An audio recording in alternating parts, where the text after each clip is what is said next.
দর্শক, আবহাওয়ার খবর জানতে চলে যাচ্ছি সহকর্মী মার্জিয়া প্রেয়সীর কাছে। প্রেয়সী, আজকের আবহাওয়া নিয়ে আপনার কাছে কি তথ্য আছে আমাদের বিস্তারিত জানান।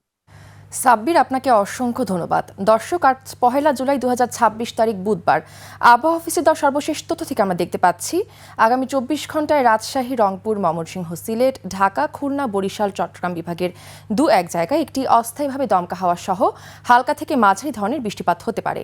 সেই সাথে সারা দেশের কোথাও কোথাও বৃষ্টি ও বজ্রসহ বৃষ্টিপাত হওয়ার সম্ভাবনা রয়েছে।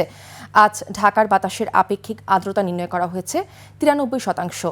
আজ সারা দেশের দিনের তাপমাত্রা প্রায় অপরিবর্তিত থাকলেও রাতের তাপমাত্রা কিন্তু প্রায় কমতে পারে।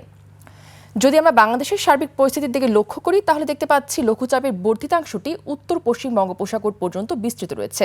যদি আমরা রাজধানীর সার্বিক পরিস্থিতির দিকে লক্ষ্য করি তাহলে দেখতে পাচ্ছি আজকে রাজধানীতে তাপমাত্রা রয়েছে 29 ডিগ্রি সেলসিয়াস এবং গত 24 ঘন্টায় রাজধানীতে সর্বোচ্চ তাপমাত্রা রেকর্ড করা হয়েছে 32 ডিগ্রি সেলসিয়াস এবং সর্বনিম্ন তাপমাত্রা 28 ডিগ্রি সেলসিয়াস।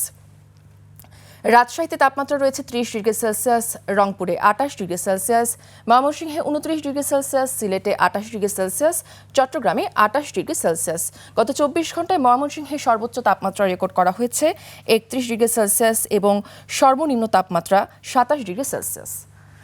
পূর্বাভাসে আরও বলা হয়েছে আজ দক্ষিণ পশ্চিম দিক থেকে ঘন্টায় 8 থেকে 12 কিলোমিটার বেগে একটি বাতাস প্রবাহিত হতে পারে।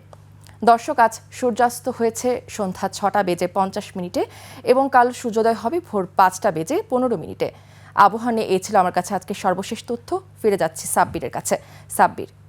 প্রেয়সী, আপনাকে ধন্যবাদ আমাদের সাথে যুক্ত হওয়ার জন্য।